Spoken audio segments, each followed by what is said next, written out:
Hey Mayo, how's it going? It's going good. How are you? Not bad. We've got some things to talk about this week. Some fun things, some new things, some different things. So let's kick it off with something crazy that happened this week. Apple's first tweet, and from there we'll talk about privacy and security because it's all one thing. This was mental, right? Like, I've been on a tire for a while that Apple has a Twitter account. They don't use it. All they do is push ads on it, right? That strategy alone is confusing to me because you're making a promoted tweet to share to people who want to engage with, but you could get more engagement if you just publicly tweeted it as well. So like, I never really understood that, but they were persistent, even though they tweet on like secondary accounts like the Apple Music account, the Apple TV account, the Beats One account. They have plenty of other accounts, but their main like at Apple account has never tweeted. It's only done ads. Well, this week it did tweet, but not quite in the way that I I think Apple wanted to christen its entrance into Twitter, because the entire like basically a Twitter hack of pretty big proportion sent this kind of like Bitcoin scam running around the Apple account. It affected like Barack Obama's account. It affected Elon Musk's account. Like, I mean, it started with Elon, and it did not. I mean, it was like possible, because it yeah, was like just a really bad tweet. Elon tweets a lot of rubbish, but Yeah.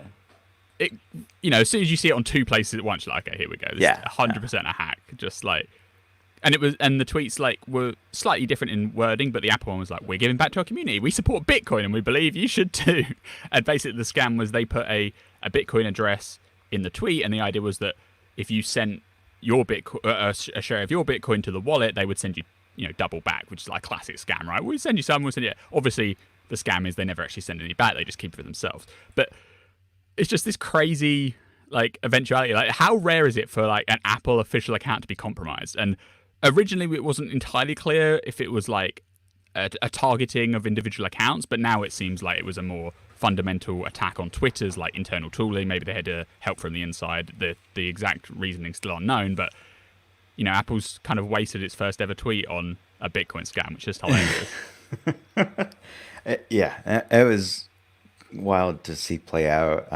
They even changed the icon. Remember, like the icon went to normally the Apple avatar is this black Apple logo, but for whatever reason the hackers are like, let's change it to a grey one while we're at it. And they've changed it back now, but I think if you actually look at the the replaced icon, it's actually off center. Like, they haven't fixed it after they Oh put it back in. no, So that's the real havoc that was wreaked this week. yeah, exactly. The 1 pixel alignment problem that is wreaking havoc even now. But it was kind of funny. Like, in the wake of this, everyone was saying, like, reset your password and make sure you got two-factor enabled. Well, for a start, all verified accounts have to have two-factor authentication.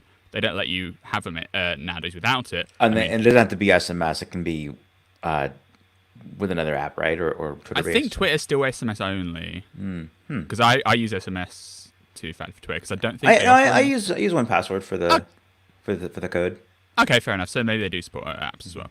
But I guess what people complain about is that app-based two-factor isn't required. They basically promote you to use the SMS version, Right. and that might be something that Twitter policy changes in the light of this scandal. Is that they'll make everyone use more secure versions of two-factor. But what's the point in changing the locks on the door if the robber's already inside? Which is kind of what happened in this Sure. case, right? Everyone's saying, "Oh, it's time to change your password when you got two-factor enabled." But if Twitter's compromised, at that level internally, it doesn't matter what protections you're putting in your account. They have access to the database, essentially. They can get whatever they want. So it was kind of like, obviously, privacy practice is important, but in this case, it was an example of where just because you've got a password on your data, if it's not end-to-end encrypted, someone can hack in and get access to it from the other side, right? They don't have to have your password to get access to your account. And this kind of like blends into, all this kind of like privacy stuff that iOS 14 does, right? Like, just on the Twitter thing quickly, it was really crazy because they had to it didn't even seem like Twitter knew what was happening at first. Like, it took them a while to sort it out because they had to like turn off tweeting for all verified accounts, and it was kind of crazy, right? So mental situation, and maybe there'll be like a movie about it someday because it was pretty crazy. But how this correlates to iOS 14, obviously, is that Apple is a big promoter and activist on privacy topics, on security, and as well as doubling down on not collecting a lot of data, the data that does get collected, they're putting more and more attention on what apps can access, locking it down, putting more things behind permission dialogues. One of the things that's coming up with the iOS 14 stuff is the clipboard situation. And so with that, like, all of these apps keep getting, framed as stealing the information, because what iOS 14 does is when an app requests access to the contents of the clipboard, it puts up a little banner that says, like, Apollo pasted from Safari. So Apollo's a Reddit client, and it, checks the clipboard, and then it pops up a little banner. And there's been so many of these in the last, like, month since iOS 14 came out. There's even like a lawsuit against LinkedIn. Yeah, there's a lawsuit against LinkedIn. People make lawsuits every single day, so it's kind of irrelevant, right? Like, you can make a lawsuit over anything. It's like, because of iOS 14, someone can sue LinkedIn now. Yeah, because like, the real, like, symptom here is that Apple should have probably put the clipboard as sensitive data a long time ago, and they never did. And because they basically co-opted the Mac model, right? Like, from the desktop, if you copy and paste something as an application, you don't get any reporting on the desktop. And even on Big Sur, you can copy and paste, and there's no alert, right? Like, so they've only started doing it now on iOS. And so obviously the banner kind of shines a light on malicious uses, and I'm sure there are a few of them, and some people have created, like, ad networks and stuff who would basically spy on your clipboard, and depending on, like, the keywords that you've copied, be able to, target your advertising better, or maybe identify you uniquely. And then there's other kind of uses of the clipboard where it's, like, perfectly legitimate, but it causes, like, it's like scaremongering because it causes the banners to appear, and Apple's presentation of the banner doesn't know the intent of what the app's doing, right? That's the problem. It's like a black box. So if an app's copying the data just to check it locally to see if there's a link in it and then redirect you to an appropriate part of the application, which is what Apollo does, right? So Apollo Reddit, if you copy a subreddit link to your clipboard, when you open the Reddit app, it can automatically tell you, do you want to go and see this post directly? So it's like a convenient shortcut, right? Which is quite handy. But the symptom of that in iOS 14 is that every time the app comes to the foreground, it says that Apollo's checked your clipboard, which it technically has, but it's not actually storing that information or sending it off anywhere else. And I think in the LinkedIn case, they said there was just, like, this behavior with the text view component they were using, where it was trying to, like, see if there was a link there and, automatically paste it in, or give you a one tap to paste in the link to the document. And they were just kind of using a rather bad way of implementing it, where they were, like, checking the clipboard every keystroke, whereas they could have just waited for, like, notifications and stuff to know about it better. But that was causing, craziness. We had the TikTok example. They said that they were using the clipboard as a way to prevent fraud. Now, TikTok's a Chinese company. It gets a lot of scrutiny. Who knows what their real utility of the clipboard was? There is a chance that it was actually genuinely for fraud prevention, because if you've got like one of those clip farm bots, have you seen those videos where there's just a wall of phones and then they just automatically, like, tweeting or following people or liking things on Facebook? There are versions of that for TikTok, and checking the clipboard is like a clever way of detecting if you're a robot or not, because if you're going to just paste in a load of text, most humans aren't going to paste in a load of text every single time. So it's kind of like a heuristic they can use. So that might have been what's happening. Obviously, in the wake of the scandal and it becoming so apparent, they've got rid of it, so clearly they can live without it. But this is just all these kind of, like, follow-on ramifications of literally all that happens is iOS 14 is telling you it's happening. And the kind of issue is that, say if you've got an app that you have to use, right? Like, it's essential to your business or it's essential to your life. Well, the iOS 14 will tell you that it's copying the clipboard, but, as an individual, there's not really anything you can do about it, right? You just kind of know. Like, you can't delete the app if you need it, right? Like, iOS 14 doesn't let you say, never let this app access the clipboard, for instance. And so you're just kind of left in this limbo where it's like, well, this app might be spying on me, but, I don't actually have the tools to deal with it. I don't know what you think about stuff like that. Like, it's kind of like a name game, and it's such a wide net of stuff that it, like, raises on. Clearly, it has unintended consequences, and even in the legitimate cases, your only recourse is to delete the application and hope, I guess. Yeah, I think the beta period is kind of like when Apple expects developers to figure this out, because you immediately hear from users, public beta testers, developers, other developers, and people just trying out the beta that, hey, this is happening. I mean, it's in the beta period where someone manages to sue LinkedIn for how their app is working. So it's certainly getting attention before the final release in the fall. And I do agree with you. Like, there's no action for users. Then it's all about shaming and creating a reason for users to complain to developers about, hey, what is this? And in the case of apps that we really enjoy, like Apollo, like deliveries, for example, it's an app that I love to use to track shipments coming to me. They they kind of fall into this by accident because they're using it legitimately for features. And so what we'll see, by the fall is developers are kind of hastily trying to improve how they communicate what they're doing to users, which is probably a good thing. That's okay. Personally, I would turn it off because if you could, and when you can't, Like, just don't show the banners ever. yeah, it's one of those like privacy. It's good, it's positive. We'll have a good thing, but it kind of reminds me of the way that people viewed Catalina on the Mac as like too Too aggressive and just yeah, telling you stuff. right. Yeah. Just interrupts it doesn't interrupt you because it's just a banner, but it's still distracting.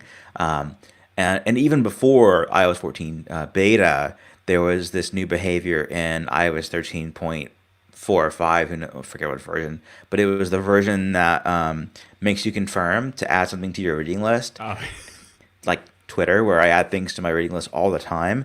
And like if you do it from an Apple app, you don't see that. But if you do it from a third-party app, you have to confirm that you want to add something to your reading list every single time. every time, and Every it should single be a time. learned You go to the behavior. standard share sheet, you click the add to reading list button, and it tells you, do you actually want to add this to your reading list, yes or no? Like, Yeah. completely redundant, just gets in your way for what should be a one-click. And like I've built the muscle memory now of tap confirm, just like so many other things that are just not really optimized for efficiency.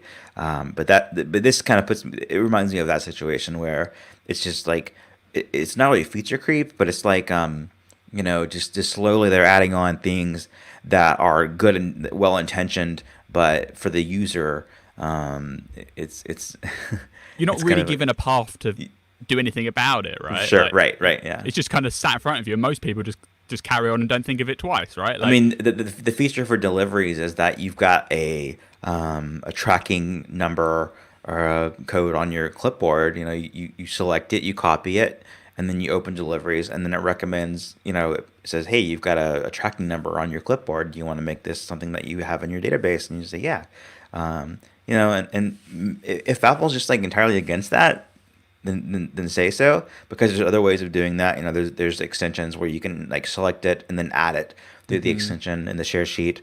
But I think right, it'd be nice if you could like click on the banner that pops down, and Yeah. it says like ignore in future. So for that application, you never get notified about it again, or you can like ban access to the clipboard for that app, right? Because then that actually gives some utility to the feature rather than just like a warning sign every single time. Because even like a user copy or a user paste causes the banner alert. Like if you go into the Notes app and you go double click paste, it will tell you that you've pasted from another application. You're doing that, you've done it yourself, right? Because the Yeah. API, at the API level, it doesn't know where it came from, so it just kind of has to put the banner up in every single case. But that becomes very annoying very quickly. And in the Reddit case, there's probably there's some mitigation, because in iOS 14 they are adding an API which kind of lets an app know if there's a URL on the clipboard without actually having to check the clipboard. So it won't tell you what the URL is. It will just say on the clipboard there is a URL. And so if Reddit if the Apollo for Reddit, we're just using Apollo because it's a great app and it's an obvious example of this, right? Not trying to pick them out, single them out. Every developer is facing the same problem here. But Apollo comes to the foreground. It can on the updated version, it will be able to say, is there a link on the clipboard? And if the answer is no, it can just carry on without doing anything, and the banner won't be shown. If the answer is yes, the banner will still be shown. So even when you wanted, if you have actually copied a link to use it in Apollo Reddit, the banner will still come up. So it cuts out kind of the false negative cases, but the false positive cases still survive. And in the case of deliveries, there's no API for, is the delivery number on the clipboard? Yes or Right. no. So it's completely helpless there. Yeah. Yep. I'll give you a quick update on the Twitter hack story. Something we'll talk about later in this episode is the Apple News Today podcast from Apple, and they covered the story. They mentioned that Bill Gates and Barack Obama were hacked, or they did not mention that Apple was hacked. So, go figure. That's some classic overlap of Humble. Apple being editorial as Yeah. well as being in the news. Like it's a classic Classic conflict of That's interest there. that's Yeah. right. All right, the greens and orange dot thingy. That's the official name, I believe, in iOS 14. Yeah, Um, this is the same kind of theme, just as the clipboard stuff, but it hasn't. With the clipboard stuff, anyone can download an app, and if the clipboard banner appears, you can tweet about it and get 1,000 retweets. So at the moment, that's like the meme, right? The orange and green dots haven't quite reached that same level of, hype, but they're basically the same thing as the clipboard, except they apply to if an app's currently using the microphone or if it's currently using the camera. And so most decent apps that are non malicious, if you're using a camera, they'll show you your camera on the screen, right? Maybe in a little thumbnail window in the corner, maybe full screen, depending on what's going on, right? mm-hmm. Basically, if an app's doing it legitimately, the camera's being used, right? Because you see it. But there isn't actually a requirement for an application to do that. Like, the way that the framework works, you can just request the camera feed and just not show it on the screen at all. So this is what these dots are defending against, because they're trying to let you know, okay, this application is accessing the camera, but it doesn't make any sense for it to access the camera. Yeah, I mean, it's the equivalent of what you have on webcams on MacBooks. The little green dot. Yeah. Yeah. Obviously, the green LED on the MacBooks is kind of like fixed in hardware, so the light has to turn on when the camera turns on. The ones on the iPhone and the iPad are just software based, but similar effect, right? Have you seen how it looks on non-10 phones? I think it just puts like a dot in the status bar. Okay. Just I haven't seen it myself. Yeah, I think it just puts like a dot in the status bar. So because otherwise it fits up in the the ear, the notch, the notches. yeah. It's at least like again, you have the same problem of if there's an app you really need to use and it's accessing my camera, but I don't like. I guess in the camera and microphone cases, they do actually offer privacy settings for you to turn it off. So you can actually go into settings privacy and say, don't allow this app to access my camera, don't allow this app to access my microphone. But say if you've got like an app where you do actually want it to have camera access because you want to take pictures in it, or it's like a video chat app, right?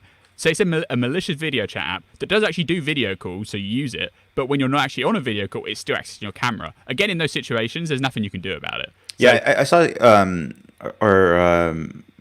pal Dave Zatz. He saw that Zoom. If you use Zoom, it has a built-in, like as part of the user interface, a mute your mic button.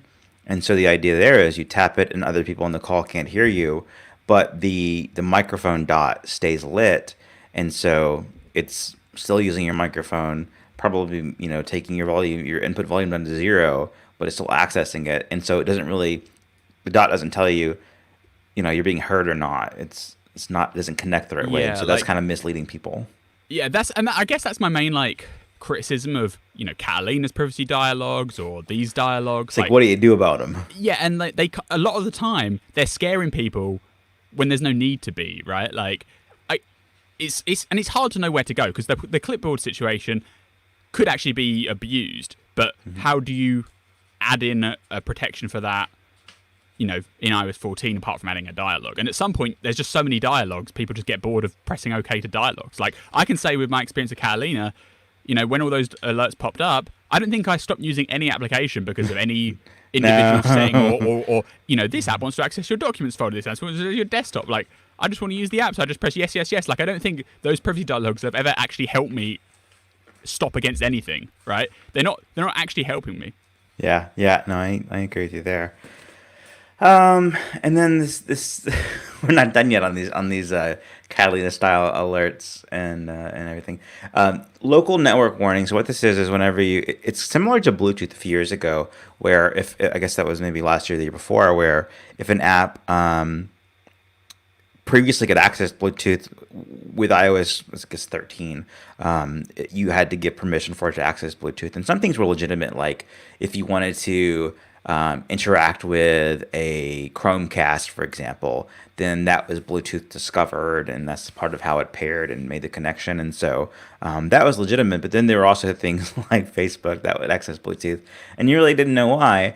And there were things that you'd wonder, like, well, if I want to put this on headphones, then should I turn on Bluetooth so that I can listen to a Facebook video on headphones? And the answer to that was no, but it wasn't clear. You just had to kind of experiment with it as a user.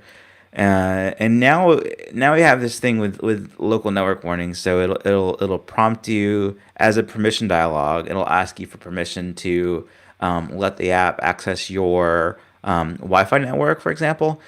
And I haven't deep dived into this, and I'm not a developer, so I'm not, so sure what's happening here, except for that it's similar to Bluetooth. And so, from my perspective, it's just one more thing where I don't know. I guess I wanted to be able to use Wi-Fi. you know? Yeah, I'm glad you actually said that, and because 99% of people are going to be just like you, Yeah. and have literally no clue what they're agreeing or denying here. Like, Yeah. I bet I didn't know the whole story. Like, there is a local networking API, so I assumed it was kind of related to that, but it also triggers in other cases as well. So, like, this is literally a dialogue that nobody really knows what it controls. Like, and so, do you say yes? Do you say no? Well, I guess you just say no, and then if something breaks, you go into settings and turn it back on again. That because of the nature of the way, because of the way that Apple's been producing these alerts without enough context to make an educated decision in the moment. My new strategy has been no to everything, no to alerts until I want, those things you understand. No to location services, no to alerts, no to whatever, and let's say no why it needs that. And it's that way for Bluetooth. And then hopefully, kind of the model right now is that, if YouTube wants access to Bluetooth, then then they have to tell you in the app somewhere that you turned it off and that you have to turn it on to access this feature. Yeah. And that kind of works, but again, I'm doing the same thing with apps now for networking requests where I just say no and then we'll see what breaks and then turn it on as needed. And local networking, if you say no, it doesn't mean that it can't access your Wi-Fi. It means it can't access devices on your Wi-Fi like your printer or other devices trying to be like a shared device on the network. That's kind of basically what they're going for there. But I would argue, A, it's so confusing that no one's going to know what it means. B, I'm not sure what the privacy risk is there really, because, there must be some exposure that is subtle, otherwise they wouldn't have done it. But, it just feels this whole situation, just adding dialogues or adding banners, is just very suboptimal. And for something like location services, location data is so sensitive. You want it to be, upfront, direct. Yes, no. Do you want to do this? Right? Which I'm sure you mentioned before, but they've improved the way that it works. But now you can select precise or general. So, like for a weather app, for example, you can say, I want my general location to be provided, but not my precise, like my street level location, because you're just checking the weather for this zip code, for example, and you don't need to know if I'm on this street, or I'm traveling over here. And that's cool. I'm using a lot of that, and I'm making those sound decisions of like, well, this one is a delivery app for food, and they really want it to know where I am, or this one doesn't need my precise location. So it's nice. Yeah, and like last year they added allow once. So like, say if you had a delivery app that saves your address for next time, you can just allow it access to your location one time to actually fill in your address for you, and then it can just remember that address and not remember your current location every other minute of the day, right? So the location data is so privileged and important that I agree I should have all these elevations, and the direct dialogues are very much welcome, and they've been like that for years, right? But I think there needs to be more consideration for the kind of like second tier stuff, because you can't just keep adding dialogues. Like, there's so many dialogues that nobody understands and everyone just presses yes or no to without knowing what they're agreeing to or not, and just getting annoyed by it. Then you've got the clipboard stuff, which just tells you about it every single time, but there's nothing you can do about it. Like, there has to be a better approach here somehow. I don't have all the answers, but I just kind of wanted to raise it because I feel like it's kind of to the point now where it's kind of hurting the user experience. Like, it just feels annoying. It's very much a Catalina moment for iOS, and that is a mix of good and bad. And it's just they're adding more and more every year, which, I mean, it goes back to the whole Steve Jobs thing: keep asking until the user gets tired of it. I guess what we didn't get from that is like, then what do you do when the user gets tired of it? I guess he said keep asking, but Yeah. yeah. All right. And by the way, speaking of food, do you want to talk about Sunbasket for a moment? Let's go for it. Do you want to skip the grocery store? With more of us avoiding outdoor trips than ever before, Sunbasket is a great way to eat delicious, healthy food without having to go out of your house. Get oven-ready meals delivered to you each week. Sunbasket oven-ready meals are made with organic, fresh produce, sustainable seafood, and using meat that is free of antibiotics, hormones, and steroids. And their chefs have won Michelin stars and a James Beard Award. So why not take the night off and let them cook for you? You can try delicious meals such as pappardelle pasta with wilted spinach, sweet peas and fresh ricotta, or southwestern turkey and sweet potato skillet, or maybe even cauliflower, macaroni and cheese. Sunbasket oven-ready meals come freshly prepared. There's no recipe to follow or prep needed. You can just put them straight in the oven and they heat up in as little as 6 minutes. Incredibly convenient. All you have to do is heat and eat, which means no mess in your kitchen and far less cleanup than a traditional prepared meal. Sunbasket also has paleo, vegetarian, Mediterranean, and gluten-free options to check out as well. Sunbasket facilities have the highest level of food and employee safety. In the wake of COVID-19, Sunbasket is reinforcing strict adherence to its operating procedures and increasing how regularly it sanitizes offices and its distribution centers. So if you want to take advantage of this, right now Sunbasket is offering $35 off your order when you go to sunbasket.com/happyhour and enter promo code happyhour, all one word, at checkout. That's sunbasket.com/happyhour and enter promo code happyhour at checkout for $35 off your order. sunbasket.com/happyhour, promo code happyhour. Oven baked ready. I can handle that. Cool. All right, Mia, what are you going to talk about next? Anything on your mind? Right, so kind of last week, you gave me a little curveball, Oh, yeah. and you told me that you'd sold everything. So I sold a lot. Yeah, I went Elon Musk and sold, all the things that no. You own no possessions anymore. I'm so far removed from it now. It's been a week that it's like, what even did I sell? As part of taking on a whole new interest in space and doing spaceexplorer.com for the 9 to 5 network, and having the new Space Time podcast launched yesterday. I've tried to sort of reapproach how I handle my focus and sort of limiting distractions and just being like laser focused on these are the tools that are getting the work done for or helping me get the work done. And and then these are the things that are kind of just satellite accessories, and I don't really have to have them to get the job done. And so I've streamlined my tools in terms of technology to be the iPhone that I have and the Mac that I have, and AirPods. So they're in the mix. A couple of displays at the desk, and that's it. And so that leaves out the iPad and the Apple Watch, which is probably the biggest move for me. Right, you've been a big standard bearer for the watch since it came out. Yeah. And so some of that is like, and I'm also like, I'm because of happy hour and doing, the recording style that we do. I often have an idea like on the fly as you're talking, and if I don't write it down, I'll forget it and I won't get back to it. And so I've taken to using a notebook for that purpose. And since then, I've kind of adapted that to using a notebook for a lot of different things. If I have an idea, and so I had like a really healthy moment of purge where it was like, let me, kind of, just have a few things that I have to have that I couldn't function without, and the things that I can get rid of. Let's do that for now. And it's been a real cool experience. One thing with the watch is that, like when I'm riding my motorcycle, for one, it had some pretty cool utility where like I could have my phone in my backpack or my pocket, and then if I'm like at a stop sign or a red light, I can change the music or adjust it. But I'd also find that it was like as equally distracting to like want to like check. And Right. so it's been nice to just like now when I go out for a ride, I've got a Bluetooth helmet, and that's music and podcast navigation.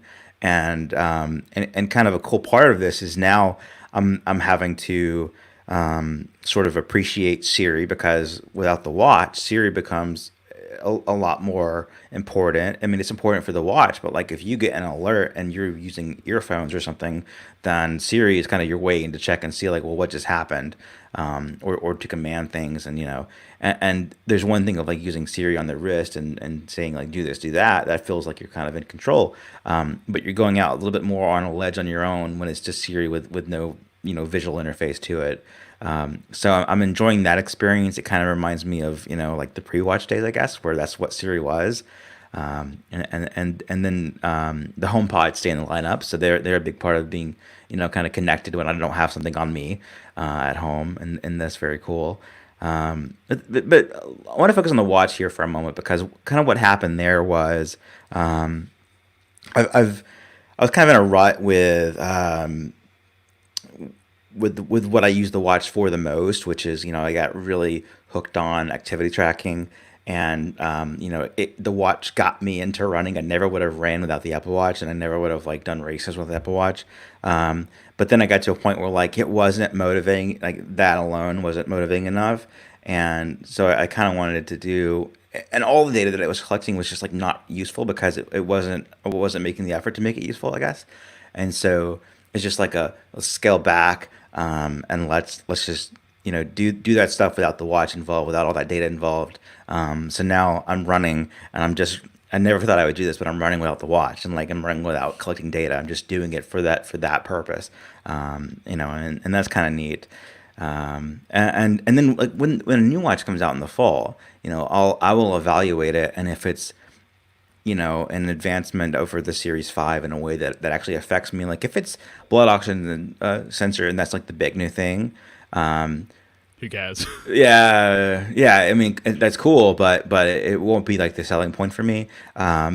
It would need to be. I don't know what it would need to be actually. So, um, but but I'm sure I'll go back to it. But I'm certainly going to enjoy the few months between now and then, to not have to think about it, and then I'll evaluate. When the time comes. Another factor was WatchOS 7. Just it's not a bad update. It's got some cool features in it, and this is a weird year for WatchOS and for all software updates because it was kind of where we are, and you know, I was disappointed in sleep stuff and sleep tracking because my favorite features were on the iPhone, and that's sort of the wind down mode, and then the bedtime alarm clock and everything and those can supply data to the health app, I believe, and that's like what I need. And the watch, I guess, is mostly are you in bed, are you asleep kind of thing, but it's not that granular like third party apps are for the watch. So I guess I'm also kind of waiting to see like does future hardware kind of justify buying Beddit? you Yeah, know? like we there has to be something that the 4 years of development since buying Beddit has actually led to, right? Because what they shipped of what we see now is just a very bare bones. Oh, you're in bed and now you've woken up like Yeah. system, and it just feels there's something missing, and maybe there is a super secret hardware feature on the next watch that can amplify the sleep tracking with some crazy overlay of extra insight. But I mean, there's certainly been there haven't been any rumors about it, right? Like Grove's There's, been very silent on watch hardware mhm. this year. Like it's a big question mark about what they're actually going to deliver. And I 100% agree with you. I think WatchOS 7, didn't address core issues like the always on display. That's the big Like thing. Like I had a list of like three things, and that's the one thing I can recall before WWDC is like this is what I actually want to see today, regardless of what's rumored. Um, and it's that with the Series 5 watch, which was released, after WatchOS 6 came out, it had the ability to have your watch face show. It had some, the time always, and if you're in an app, it shows you a digital clock with a blurred background. The only app that would work in the always on kind of mode is the workout app. And so for the workout app, you can see, it's actually good. Like it's useful. You can see the current time pass and the calories burned, that kind of thing with what you're doing in the workout. And that's cool. And so it seemed like the natural progression was now with WatchOS 7, we'll finish out the always on feature. We'll either bring it to more apps like maps, like now playing, timer. yeah, timer. Like, I mean, the workout app is like a timer that counts up. I mean, come on. You know, and make an analog version of the always on watch face instead of just digital with a blurred background.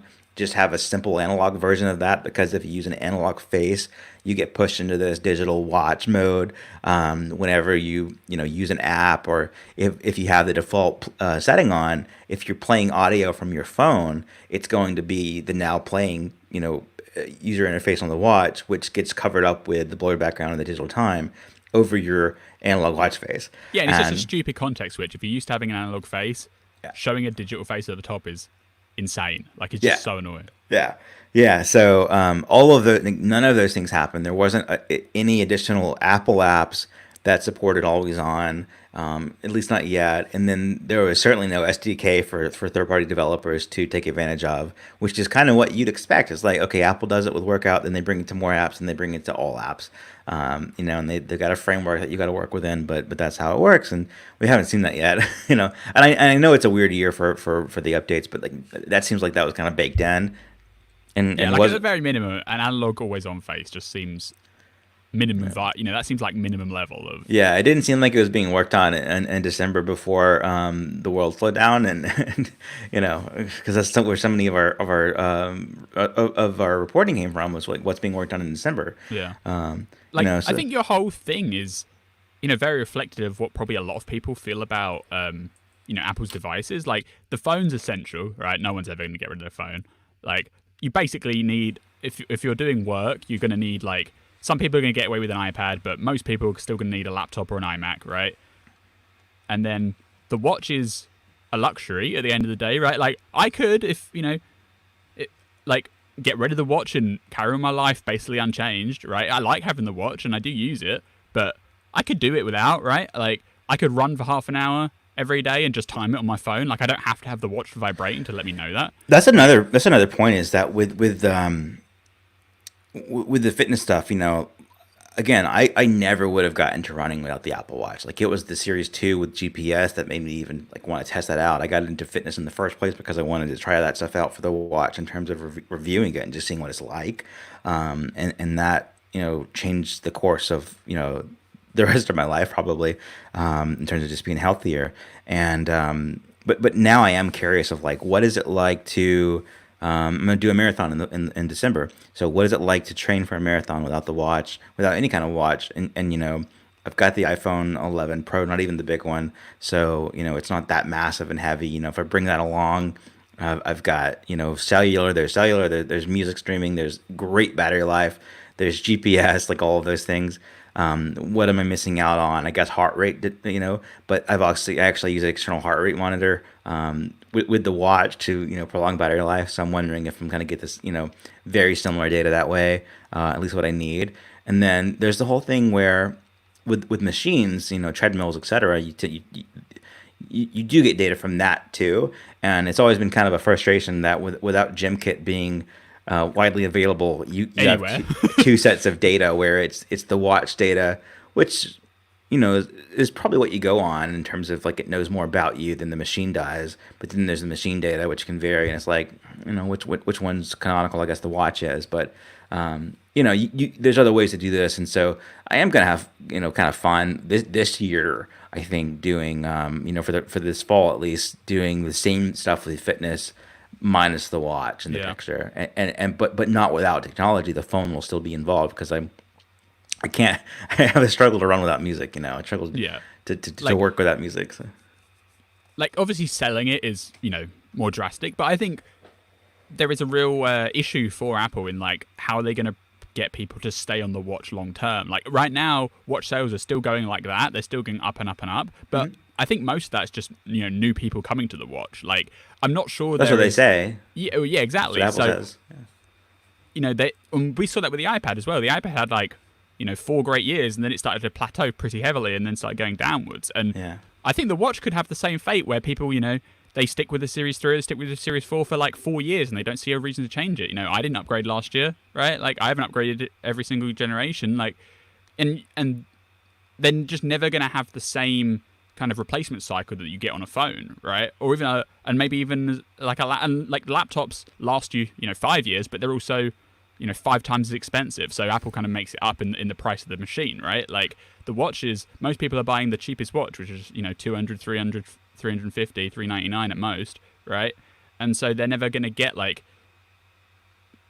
it's going to taper off, I think. Like there isn't that attachment rate of I love my watch so much that if I lost it tomorrow, I'm going to immediately go and buy another one. Do you know what I mean? Like, if I lost my watch and it just fell in a river, I don't think I'd be compelled to go and replace it. Like, obviously, if I lost my phone, I'd have to go and buy a new phone. Do you know what I mean? Like, the watch is going to be in this situation where, once it reaches critical mass and, basically everyone that wants one has got one, like, I'm not sure they're actually going to be able to retain people as well as they can with other devices. Like, you're going to see casual upgrading, but I think you're going to see a lot of people just carry on with their current one until it dies, and some people might even just be like, well, I don't need this anymore. It's unnecessary. I've changed my habits. I've got healthier because the fitness stuff is a huge portion of it. And if you use the watch to get fit, it's almost as you do that, you're removing a need for it. Do you know what I mean? Like it's kind of this kind of self-defeating aspect of it. So Yeah, and I still think the watch is a great product, and it's like one of the most exciting things Apple's come out with.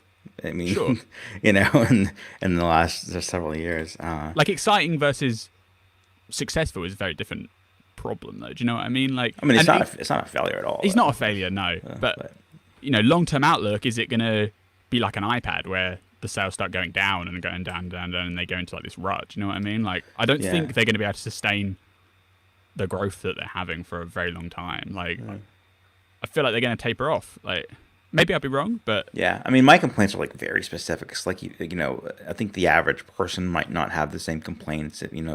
I think common complaints are like I can't stream Spotify music on it, or save Spotify music on it, and that's a one I hear a Spotify lot is problem. WhatsApp, because there's no WhatsApp app for the watch. Yeah, Everyone yeah. complains that you can only get notifications. You can't actually like send a message directly. Like, Right. that's a big hole. So Yeah, yeah, and they'll get there.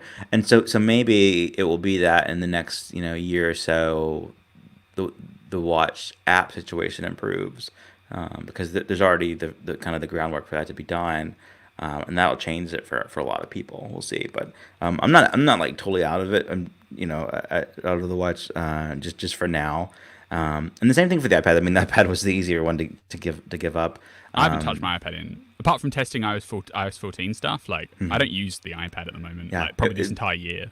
Yeah, and another part of it is like I'm really excited about Macs with ARM silicon because, you know, most apps, if not all apps that I use on iOS, will be available to run on that Mac, and so I am all in on a MacBook Pro with good feature, good specs, with Apple Silicon, just because of what all it can do, and then all the things that Apple didn't take away. So I'm looking forward to that kind of being, and it's kind of neat. Like, the phone is like, obviously useful in specific situations. The Mac is useful in other situations, and not having that in between of like, well, should I try it here and then start there? That kind of thing is nice.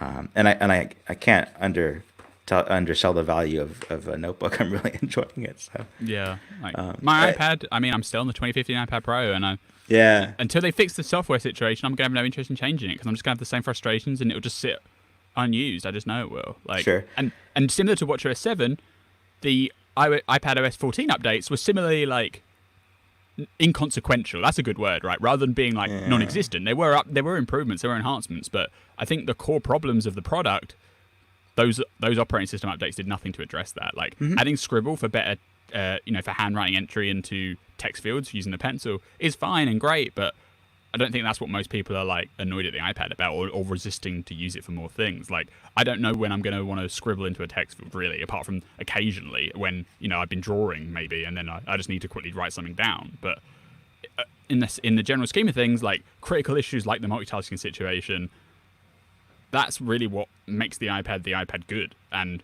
they're just not addressing it for years iPad and years good. and years. yeah, yeah.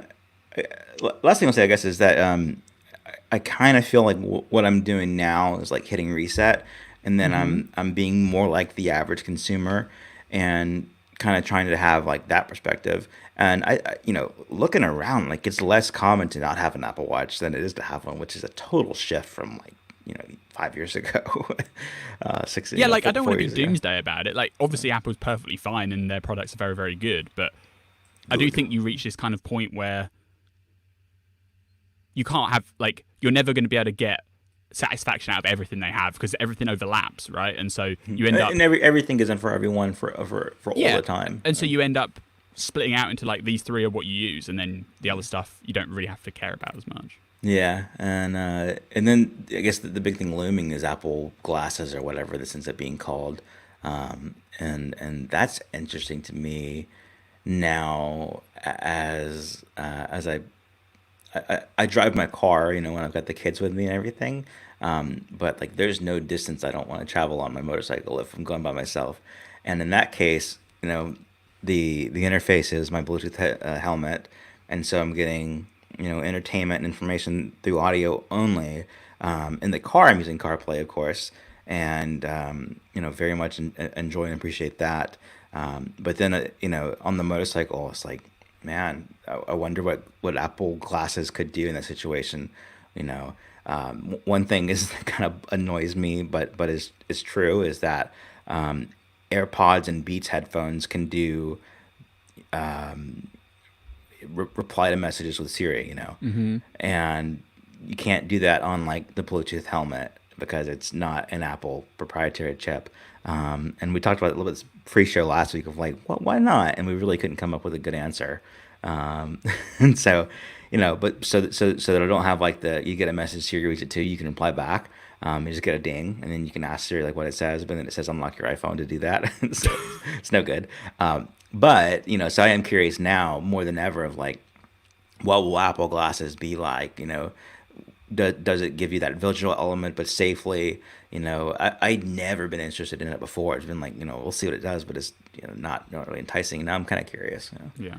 So we'll see. Yeah, like I think it's just an important note that even us like hardcore users, we still don't find value in every single product that Apple makes, right? And that's perfectly fine. And as a listener or as a normal consumer, you shouldn't feel pressure to either, right? Like, that's right. Use what you like, get benefits. And I think it's good that Apple is pretty aggressive at like basically just cannibalizing every product in their own lineup, right? So they're not like holding back stuff that this should do this when this doesn't. Do you know what I mean? Like, because they could have very easy like not let the iPhone do sleep tracking and make you have the watch to do it. Do you know what I mean? Like, and they don't. They generally don't do that. So in that way, they're kind of running their business nicely so that you don't feel it's mandatory to literally own everything.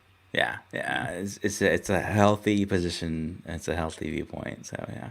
Cool. Okay, let's take our second sponsor and then we'll finish Cool. up with some Apple news. So everyone needs a great pair of wireless earbuds. If you're working out at the gym or just trying to concentrate when working at home, you want to hear what you want to listen to, not what is going on in the rest of your house or wherever you are. Before you go out and drop hundreds of dollars on a pair, you need to check out the wireless earbuds from Raycon. Raycon earbuds start at about half the price of other premium wireless earbuds on the market with rich sound quality and bass. Raycon have just released their newest model, the Everyday E25 earbuds, with 6 hours of playtime, seamless pairing, and a more compact design for a comfortable, noise-isolating fit. Raycon earbuds are stylish and discreet, with no dangling wires or stems to distract anyone during a video call. Now, Zach, you've had a chance to try these out, right? Yeah, these are neat. You think of, kind of going back to what we were talking about, you have to have all the Apple stuff and everything Apple and, that kind of thing. These are neat. And for the price, they're really impressive. They're a different style than say, AirPods. So they go in your ear, and they've got the little like in-ear tip, and then there's kind of a little bean shape, and then but it's just flush in your ear, and it feels futuristic. Like this is maybe where AirPods could go in the future. And they've each one has a button, so they've really kind of pulled off like miniaturization and what you can do with a sleek earbud, and then the sound quality is going to impress you because you're like, I don't know what to expect. Oh, that's really good. And actually, before I got my Bluetooth motorcycle helmet, I was using these because there's no stem. And with the AirPods, I would try like one AirPod in one ear for navigation, and the helmet, necessarily is tight, and so it would like shift the AirPod, and I'd pull over sometimes and like have to like adjust the back of my ear. Sure. And with these, they're like totally flat, flush with your ear, so you don't have that problem. Plus, they just look really cool. Like it's hard to tell that you're wearing anything in your ears. So I was impressed with these. Nice. Now's the time to get the latest and greatest from Raycon. Get 15% off your order at buyraycon.com/happyhour. From that page, use promo code HAPPY15 at checkout. That's HAPPY number 15. One more time, go to buyraycon.com/happyhour for 15% off Raycon wireless earbuds with promo code HAPPY15. Buyraycon.com/happyhour. Thanks, Raycon. All right, let's talk about some more stuff. So we talked about, kind of my slight little purge there. Apple's purging some things. They're going to purge the charger in the box for the iPhone 12. Just really focus on what they like. That's terrible.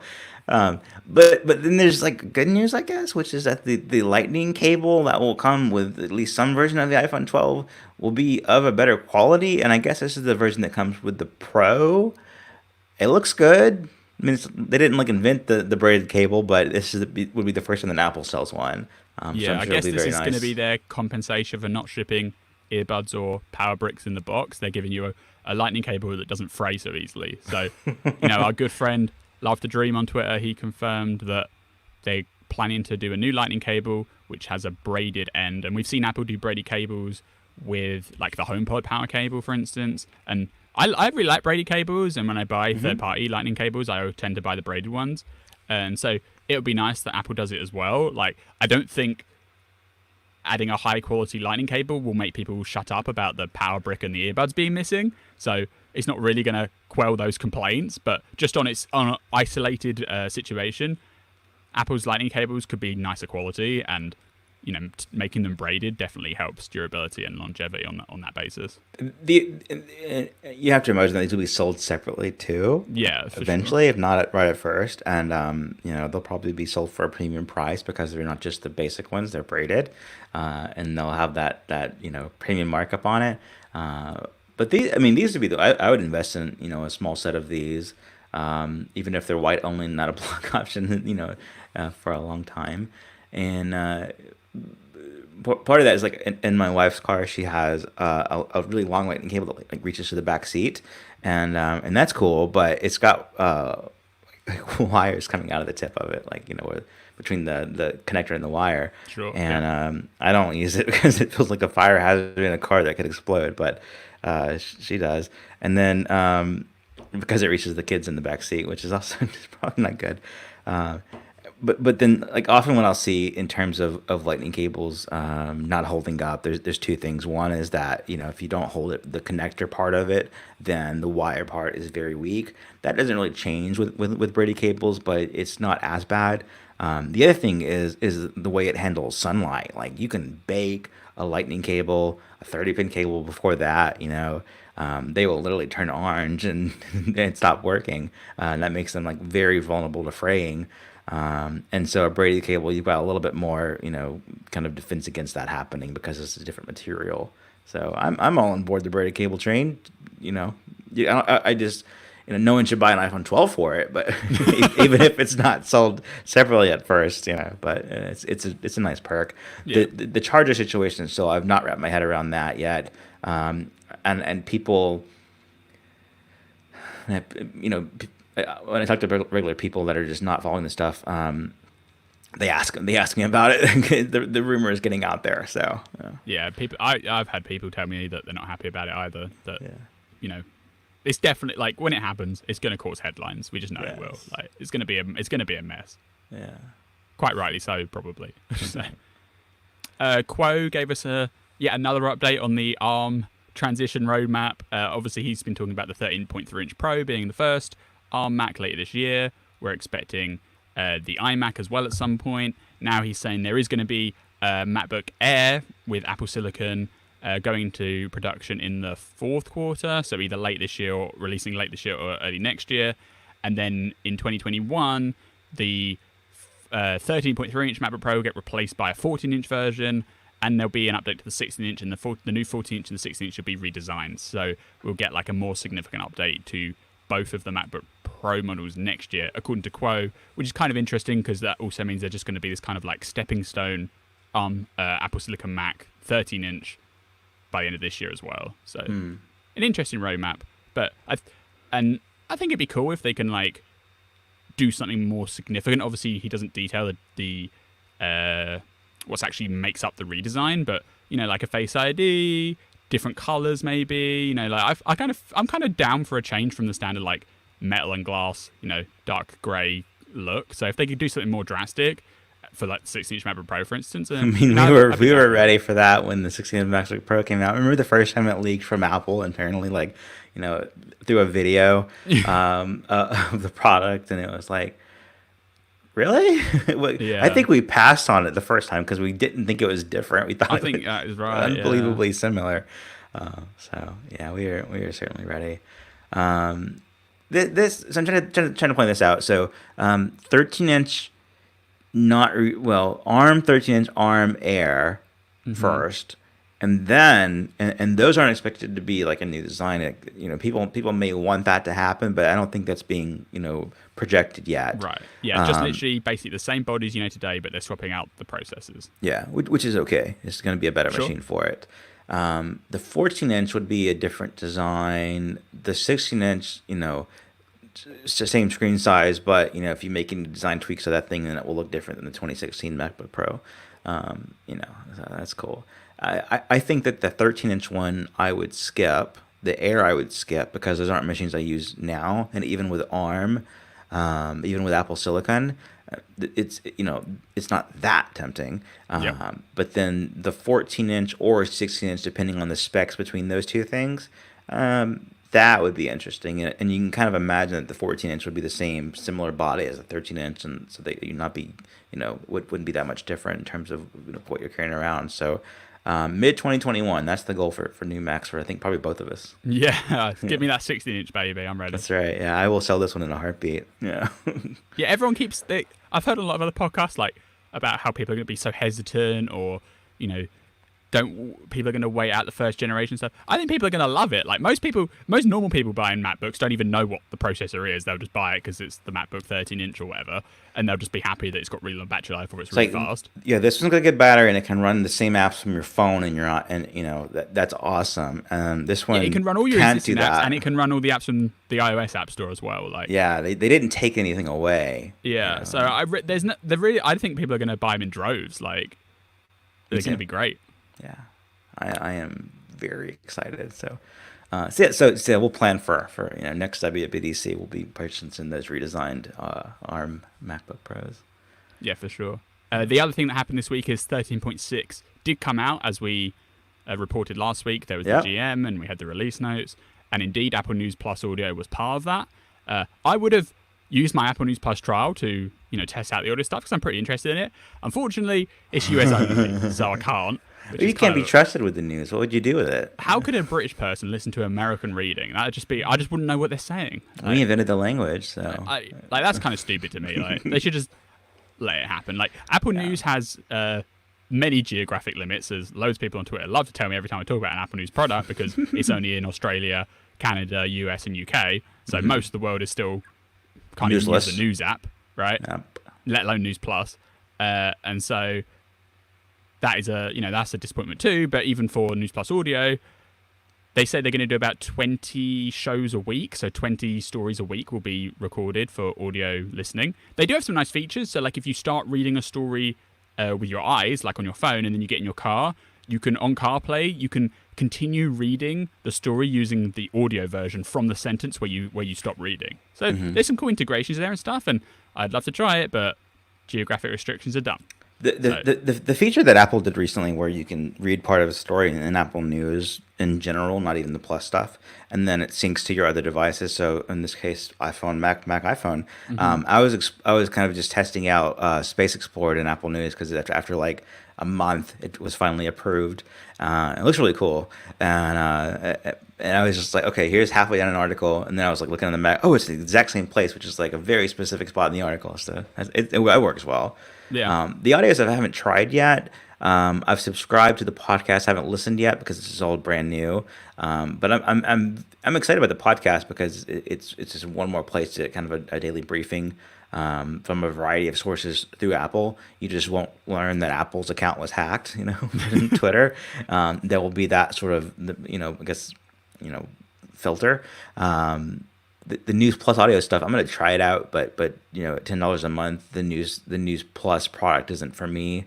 Um, it's there's a version of it that I would purchase, but right now it's too limited in terms of the yeah, sources and that I'd like to read and yeah. listen to. They're definitely prepping for like the big content bundle, and then a lot more people definitely be enjoying Yeah. the News Plus audio stuff. Yep. The free Apple News Today podcast is hosted by Shumitu Basu and Duarte Geraldino. They're from public radio like NPR and stuff. So Apple hired professional broadcasters that basically did daily news shows at other places. Now they're Yeah, doing we it turned for them Apple. down for listeners. We didn't want to lose this. Yeah, unfortunately, Tim Cook didn't phone me up. But yeah, Oh. I listened to the first episode. It sounded great, good quality, interesting, diverse stories. And although it's not being advertised outside the US, if you find the link, you can subscribe to it wherever you are, and it's completely free. So I'd That's right. recommend it. It's a nice daily update You can briefing. you It can, you comes can out put in it the in morning. Overcast. You can put it in other podcast apps too. It's not Yeah. exclusive. So Yeah.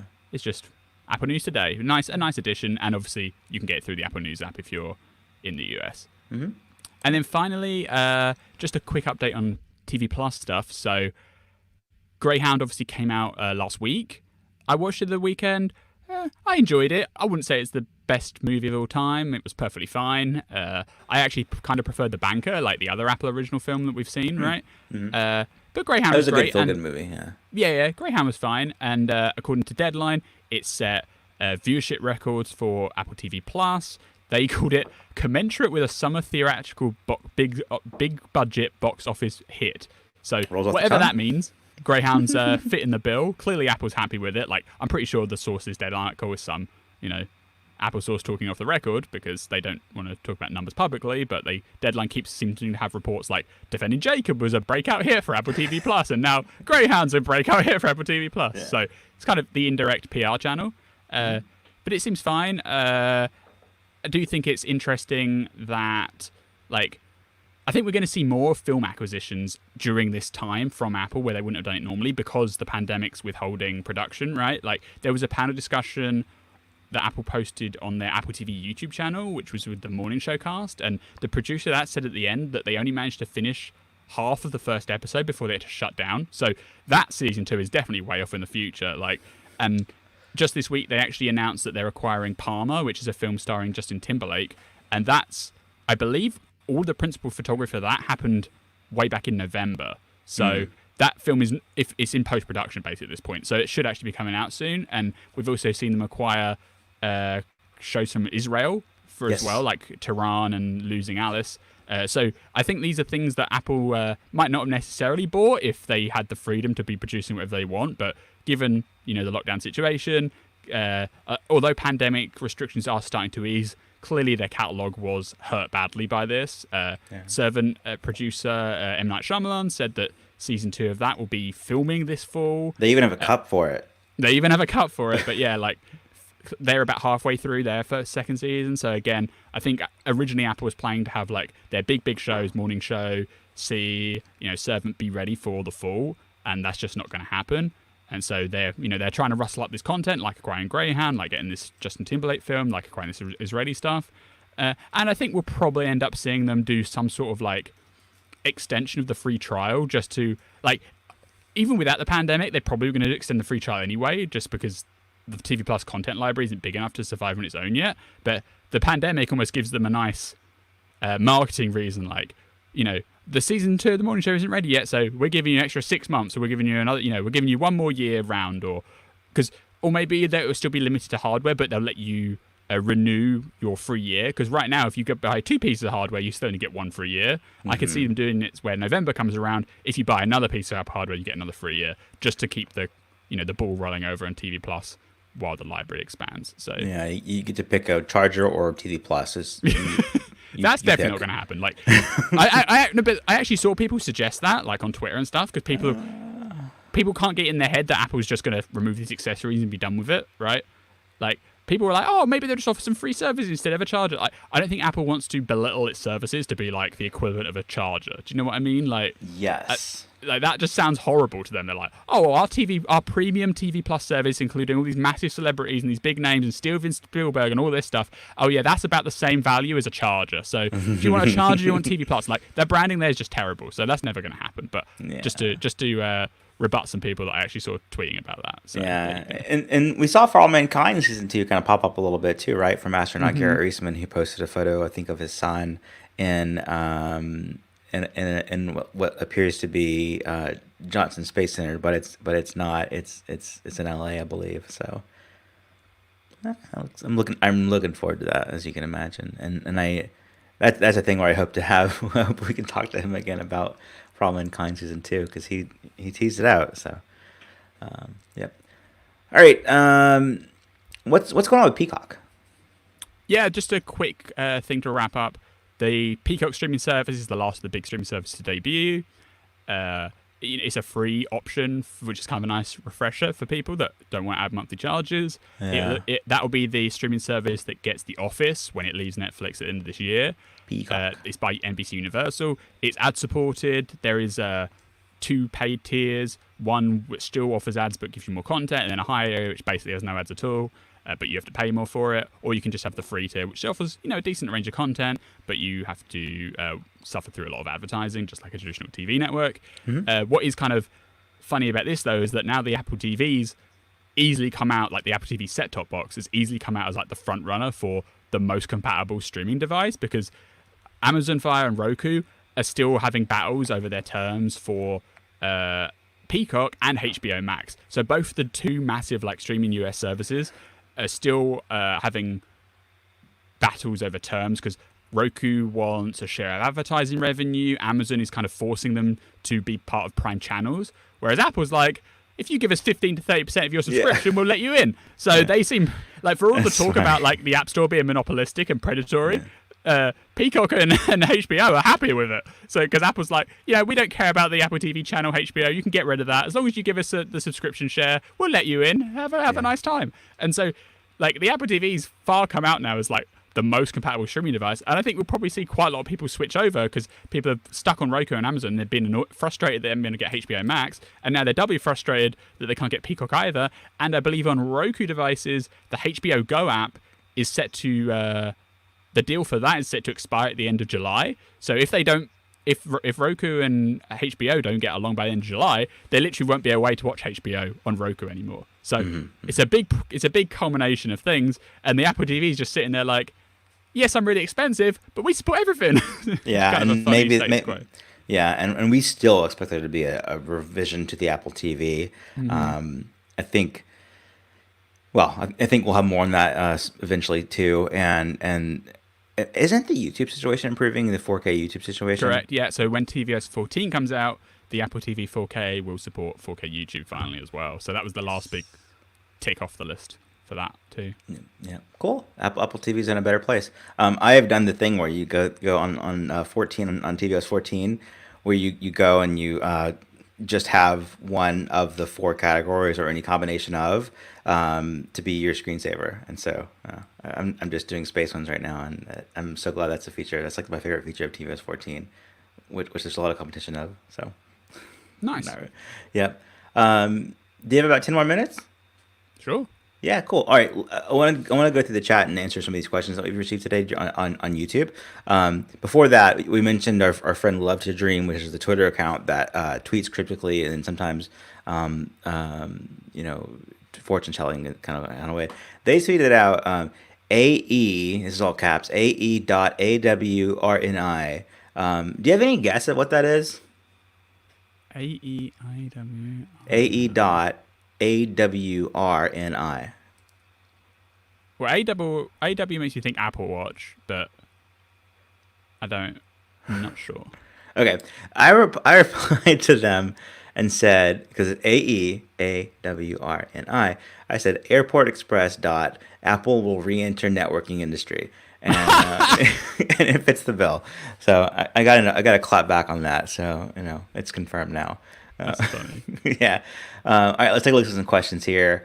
I know our friend Sigmund asked if, with my kind of focus on just the iPhone and the Mac now, what will happen to watch time? And the answer is, I've kind of been like shopping it around as like looking for a new host.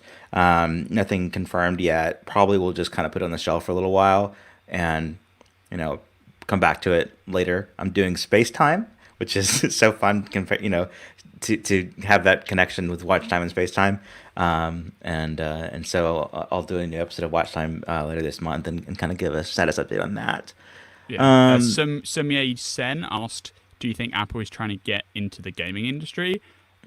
Obviously, they already kind of are in the mobile gaming industry, just by the fact that they run, the most profitable app store in the world. But with Apple Arcade, I definitely think we're going to see them try and double down on being like a proper like console equivalent. Like, they're not going to offer the graphical fidelity of PlayStation 5 or Xbox Series X, but I think they're going to offer like a serious competitor to like the future of the Nintendo home console. Like people that would buy, a Switch or something might now be considering an Apple TV in the future when they, give it a graphics boost, they start getting bigger franchises on Apple Arcade, that kind of thing. Like I think Apple Arcade gives them a way to fund like richer, deeper games that would actually make it, more console competitive. Obviously, we did hear from the Bloomberg rumor about like they're focusing more on like, games like puzzle games and levels, which is disappointing. But from everything we heard outside of that, it does seem they're kind of barreling that direction, trying to get like some really powerful graphics hardware into a future Apple TV that can make it, a big deal. Plus, we've seen them invest more into the game controller framework with iOS 14, tvOS 14,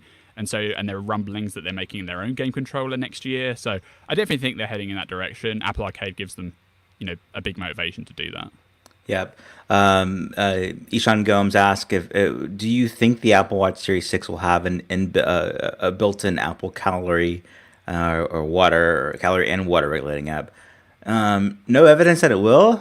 I think they kind of. I mean, I think it would be cool, but I think they kind of lean on others to do that, and I think that the best ones to look at are calorie CALORY for like strictly inputting calorie, like the number of calories that you're logging. You can have like favorited foods and stuff like that too, and it works with Siri.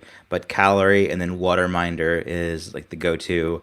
I think it's from the same developers even, and I think that calories like either has or will have water integration too, so you can have it all in one app. But that's the app that is designed using kind of like Apple's style of a built-in app. So it's the closest thing. I don't think that Apple's going to do like we would see that with WatchOS 7, not just with Series 6 hardware. Because that'd just be a kind of an app situation. Nicholas Moro asks, do you think Apple will redesign the Apple Card or update it yearly like the rest of their product lines?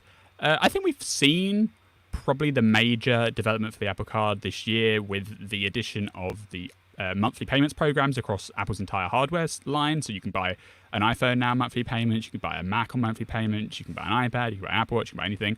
Plus we saw them launch the web portal for Apple Card, which is kind of the leading complaint there for that service, is that people want a way to actually be able to like pay their bill and download transactions that doesn't involve using their phone. So now you can go to card.apple.com and do it there. And that even added some form of Mint integration in the last couple of weeks too. So a lot of the big feature request stuff from the original launch of the Apple Card have been addressed now. Will we see more on Apple Card this year? I guess probably no, but I think that's like a yearly update, right? Because it's just a year and change on from when it launched. Like the Apple Card launched in August last year, so about a year later they've added a web portal, they've added various features. So I think they'll definitely carry on iterating on it. Yeah, and they're at the like they release updates to it when they're ready, not just all at once. Like save a bunch up and put it out there, so that's good for a service like this. I think that the biggest change that kind of like shows how aggressive they are about wanting to capture customers is that if people apply and are declined, then they have the proactive like steps to the path to Apple Card, which is a balance of we want more customers for Apple Card and also like here's how to improve your financial health situation. So that's pretty cool. Yeah. Yep. And then finally, we'll answer one more. This is from Mike Thornback.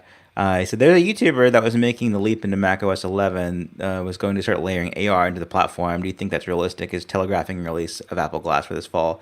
I don't think anything with this fall. I'm not so sure that macOS 11. I think people try to read into the redesign way too much. I think it's just a fresh redesign that I've is seen good. a lot of that where people are like his depth. So Yeah. hey, it's AR because there's But if you actually look at Mac icons on Catalina, that's why the icons look like that. It's because they're trying to just advance from the basis of the Catalina icons. Yeah. So it's like it's just a redesign that I wouldn't associate with any of Apple's products. The Apple glasses are, probably going to be announced next year and come out in probably the year after that. And I doubt the UI will look anything like Mac It'll be more like the Watch UI projected and like even thinner than the Watch UI, even lighter than the Watch UI. The translucency will actually be like it just won't be anything there because it's part of it's a heads-up display. But as I mentioned earlier, I'm excited about Apple Glass now that I'm kind of thinking of different applications for it, ways to use it. So yeah, cool. All right, thanks for taking the time to answer some questions with Mayo. That was fun. Well, I know I've been For promising sure. that for a few weeks, and we haven't had a chance to We will yet. do it So again. yeah, totally. All right, that is the Happy Hour podcast. Thanks again to our sponsors, Raycon earbuds and Sunbasket. Uh, please support our sponsors. That helps us do the podcast, and we really appreciate that. Means a lot to us. You can check out my new podcast, Space Time. It's in Apple Podcasts, Overcast, Spotify. It's on YouTube. I'll have links for that in the show notes this week. And if you have any feedback for Happy Hour, you can email us at happyhour@9to5mac.com. You can follow me on Twitter at ApolloZac, and I write space news for Space Explored in the 9to5 network. Pretty soon, in 2 weeks, I'll be going to the Mars Perseverance rover launch in person as NASA credentialed media. So I'm very excited about that. And then Mayo, you can be followed on Twitter at, BZA Mayo. and you also blog at. All BZAMayo.com. right, nice, nice. And we will be back next week. Bye, everybody. Bye bye.